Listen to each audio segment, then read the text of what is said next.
The cold open for episode 7 of the Fallout TV show is, in my opinion, the most well-written scene in the whole show. Let me tell you why. The scene opens with someone sporting a makeshift NCR Desert Ranger armor. They're seen with one other individual combing through the dirt, picking scraps of ledge. We see a nice few shots of the landscape. We follow these two characters as they arrive home. They start taking off their gear and melting the lead they've collected in a very routine manner. The way this scene is shot, you can just tell that this is something they do almost every day. They are revealed to be an older man and a young boy, father and son. The father, whose name is Adam, calls out to Sandra lovingly, which is his daughter. However, as he heads inside, he sees someone else there.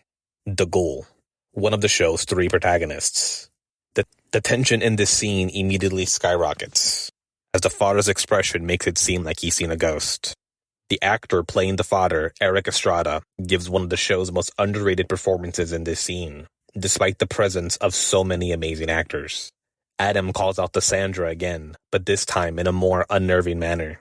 The Ghoul says nothing. He's eating something at the table, and the camera intentionally focuses on his food. He chews more enthusiastically as Adam calls out for Sandra. Tension is immediately broken when Sandra walks on frame and brings the Ghoul a cup of water. The brief decision to cut the tension is genius. When the camera closed in on the Ghoul eating, you immediately thought the worst. As the audience, we assumed that the Ghoul had done something terrible. But now, having assumed the worst, we have no idea what will happen next. The tension resets itself as the father feels a bit of relief. The Ghoul starts laughing at the thought that Adam believed he would do such a thing.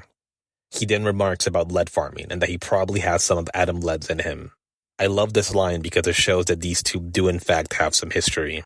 There's a reason why Adam was so frightened to see this man in his house. There's a reason why he assumed the worst. And there's a reason why he had what looked like NCR Ranger armor. The Ghoul simply says that he's here for information. The father immediately retorts that he will gladly tell him anything he wants as long as he leaves them in peace afterwards. They start talking about the father's 3rd child, another son named Rufus, who apparently left 2 years ago with Moldaver. Now, right here, I want to interject and ask you, who exactly are you rooting for in this confrontation? Are you rooting for the Ghoul? Do you want him to find Moldaver? Do you want him to potentially help Lucy by taking her out? Do you sympathize with him? Do you see the good in him? Or do you root for Adam and his family?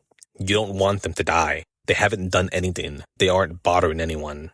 But this scene fascinates me because even though the Ghoul is one of the 3 protagonists, this scene is still from Adam's point of view for the most part. This scene perfectly captures what some of the Fallout world is supposed to be. In the Fallout world, a good person can do terrible things, and a bad person can do amazing things.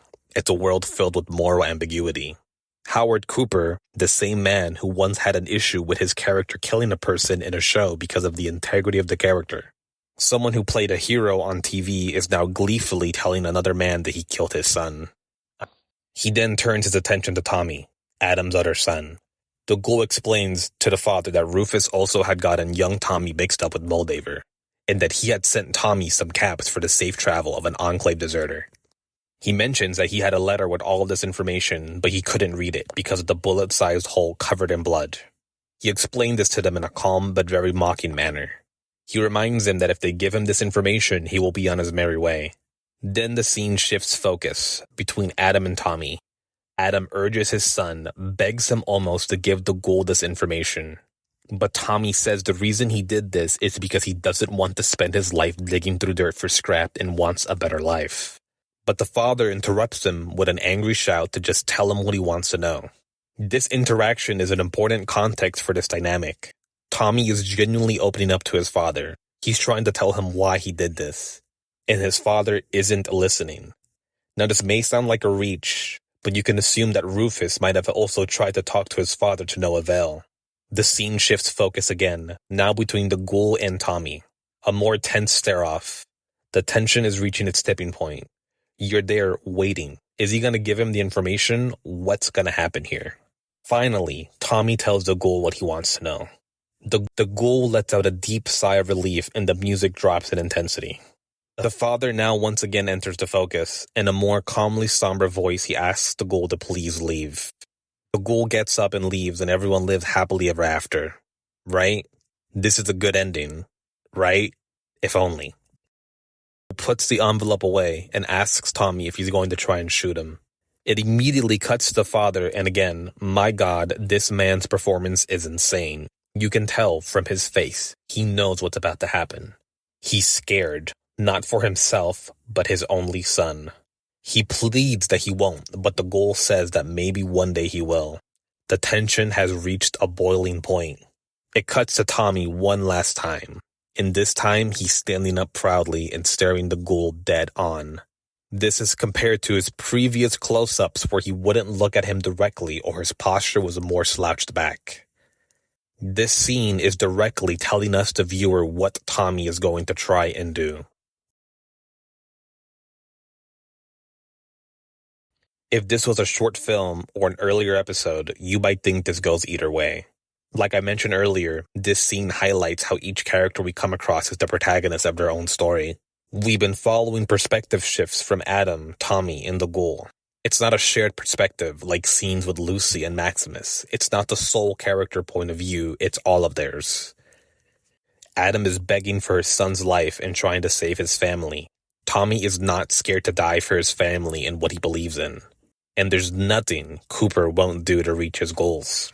Tommy reaches for the gun and Cooper shoots him without a second thought. He coldly gets up and picks up his stuff, walking out of the house without saying another word while Adam frantically mourns his now passed son. Without words, you feel the weight of this scene. You know how messed up this is. You feel bad despite Cooper not feeling bad. One of the protagonists just broke into a family's home, gloated about killing one of their sons, killed another, and walked away like nothing happened. That's what makes this scene great. This scene is a great metaphor for the cycle of revenge. A lot of other pieces of media fail to tackle this trope effectively, but this show does it perfectly. Cooper knows all about revenge. He knows all about being too focused on a single goal. He's been searching for his family for over 200 years. So instead of walking out and letting them live, he provokes Tommy. If they're gonna do this, they're doing it now. He wants to be in control of the situation. He doesn't want to look over his shoulder forever. He doesn't want Tommy to come after his own family someday. He doesn't want this to go on forever. So he makes the evil choice by killing Tommy and ending the cycle of revenge before it starts. And that's a brilliant writing, at least I think so. It breaks the mold. It makes you as a viewer think twice. Who do you relate to in this situation? Who do you see yourself as? I do relate to Tommy in his final moments of not backing down. I relate to Adam doing anything to protect the ones he loves. And I see myself in the ghoul with that drive to accomplish my goal.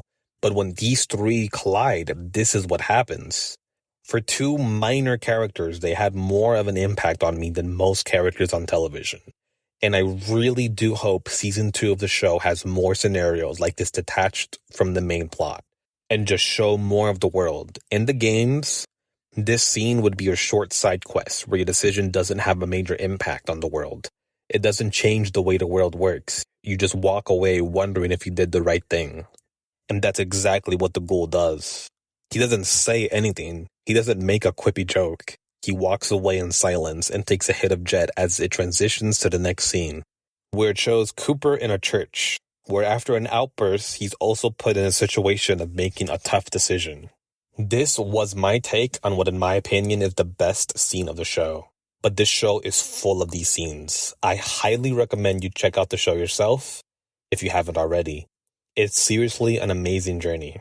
Do you agree with what I said? Disagree? Have your own take? Let me know down below, and thank you for watching.